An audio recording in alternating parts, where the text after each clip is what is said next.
My mother of blessed memory recited Yizkor for the first time on Yom Kippur of 1994.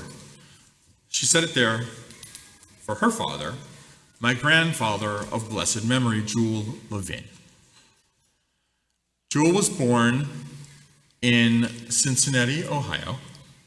He was an overachiever in school and in religious school, and he also had a very, very strong work ethic. He started work at a very young age.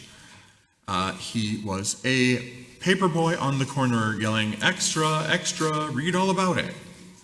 His career in sales progressed, and he became a traveling salesman for Larry Levine, who was a maker of ladies' coats and dresses in Cincinnati. And he took a whole lot of pride in his work. He traveled, his region included, lo and behold, Georgia. And as a traveling salesman, he sold to Esserman's, which was a dry goods store up in Rome. And he was invited to the proprietor's home, Presley Esserman, one evening for Shabbat.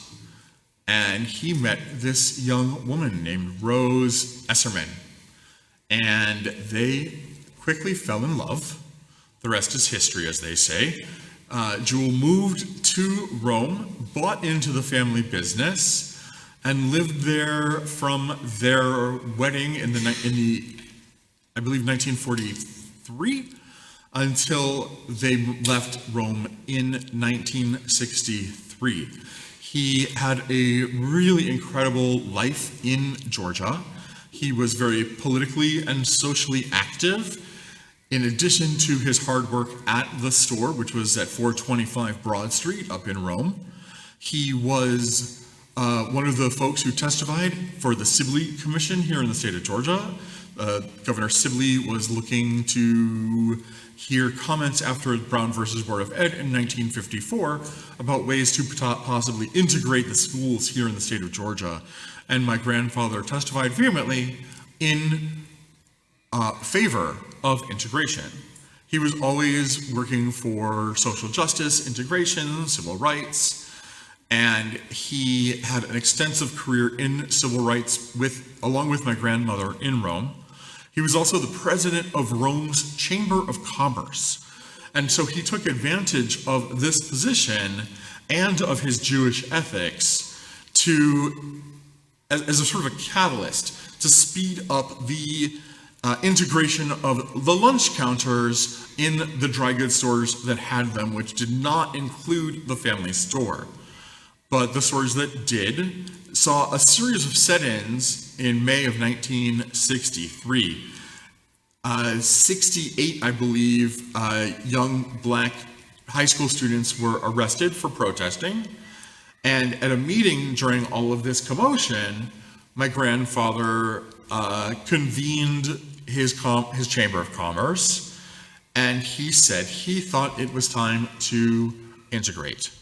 And one of the men who owned a store called Keith's stood up and said, "Jule, you have no business telling us to do with your lunch counters if you don't have one."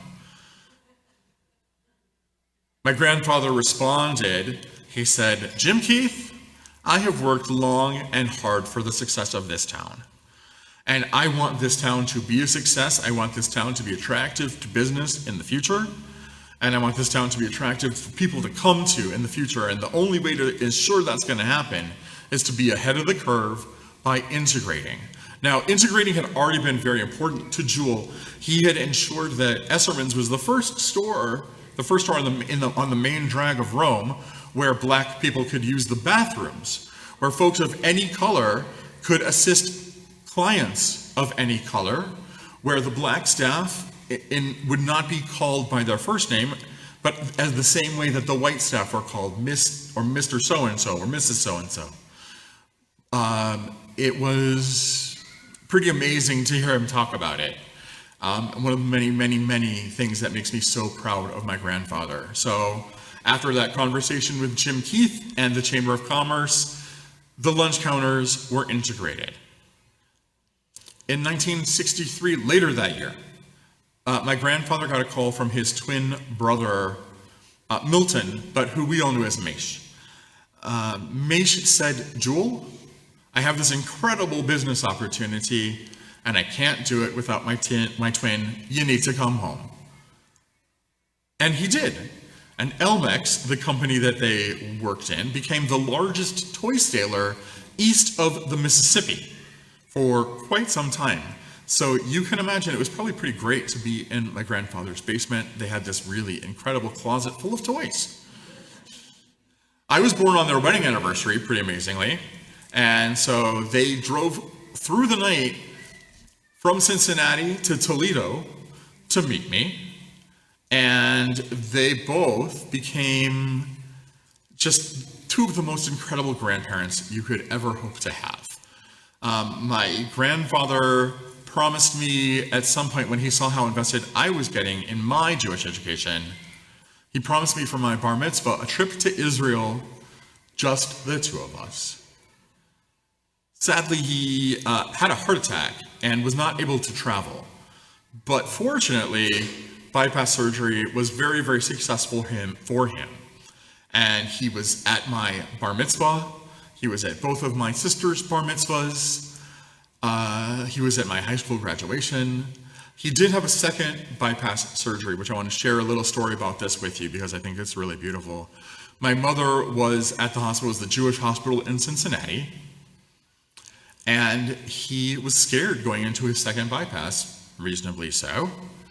And he told my mother not to worry, that if it was his time to go, he'd be okay with it, because he had had, even after that first bypass, so much extra time, so much golden time already, so that even if he didn't make it through that day, he knew he had lived a wonderful life. He'd raised two amazing daughters. He was the grandfather of 5 kids who loved him and his wife so much. And apparently God loved him too and let him survive that surgery, and we had a number more years. But I think about that story, what he said to my mother before the surgery, the golden time. And my grandfather was really eloquent with words, and what I'm trying to quote of his is not doing him justice. He was eloquent with words. He also had a huge, huge passion for, let's just say, pithy maxims. And I want to share a few of my favorites of his maxims with you. The first he said is that there are 3 things in the world that you can watch forever. The first is a sleeping baby. The second is a fire, in like a fireplace, not like a house burning down. And the third is the ocean. Try to prove him wrong, you will not succeed.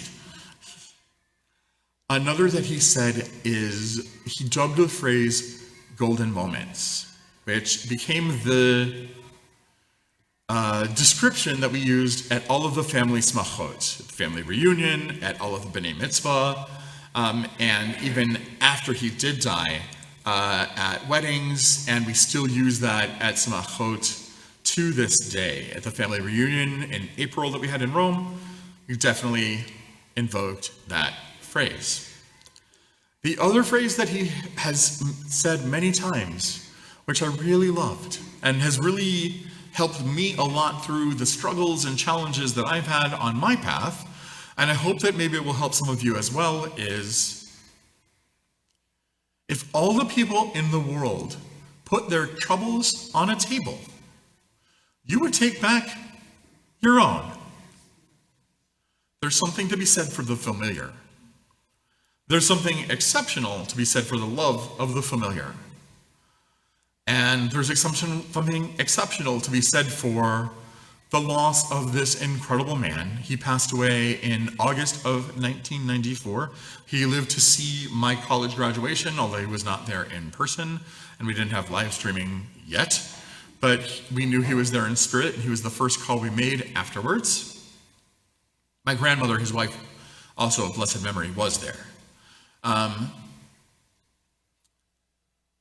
And I think back to my mother reciting Yizkor that Yom Kippur of 1994, the first time she recited Yizkor after all of those extra years he had after that conversation in the hospital hallway, after all of those years of being devoted to his incredible wife Rose, after so many years of being devoted to me, my sisters, my cousins, he was a remarkable man. And today, as I say Yizkor for my mother, I'll also hold in my heart the memory of Jule Levin. Chag Sameach. Good Yom Tov.